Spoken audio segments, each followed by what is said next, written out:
کراچی کے علاقے جٹ لائن سے پولیس نے چوری کے الزام میں گھر میں کام کرنے والی ماں اور بیٹی کو گرفتار کر لیا ہے۔ پولیس حکام کے مطابق گرفتار خواتین کے قبضے سے 75 لاکھ روپے مالیت کے پرائز بانڈز اور نقدی برآمد کر لی گئی ہے اور ان کے خلاف مقدمات بھی درج کر لیے گئے ہیں۔ پولیس کا کہنا ہے کہ ملزمات گزشتہ 3 ماہ سے ایک شہری کے گھر ملازمت کر رہی تھیں اور انہوں نے مالکان کی غیر موجودگی کا فائدہ اٹھا کر چوری کی وارداتوں کو انجام دیا۔ ابتدائی تحقیقات کے مطابق یہ خواتین گھریلو ملازمت کی آڑ میں موقع پا کر مختلف گھروں میں صفائی دکھاتی تھی اور قیمتی سامان چوری کر کے فرار ہو جاتی تھی۔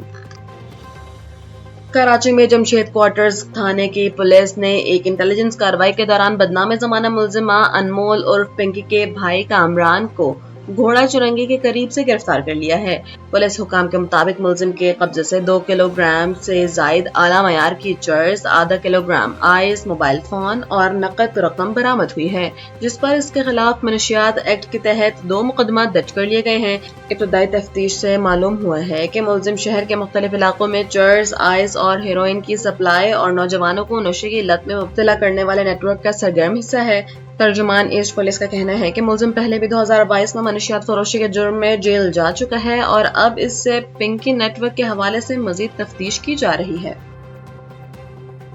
اور ملک بھر میں موسم کی انگڑائی کے ساتھ ہی محکمہ موسمیات نے آج اسلام آباد، خطہ پوٹھوہار، شمال مشرقی پنجاب، خیبر پختونخوا اور کشمیر میں چند مقامات پر بارش کی پیشگوئی کی ہے۔ دوسری جانب گزشتہ رات کراچی کے مختلف علاقوں بشمول گلستان جوہر، ناظم آباد، نارتھ ناظم آباد، صدر اور ایم اے جناح روڈ پر ہلکی بونداباندی ریکارڈ کی گئی۔ اس کے علاوہ یونیورسٹی روڈ، گلشن اقبال اور پاپوش نگر میں بھی بونداباندی کے بعد گرمی کا زور ٹوٹ گیا ہے اور موسم انتہائی خوشگوار ہو گیا ہے، جس سے شہریوں نے سکھ کا سانس لیا ہے۔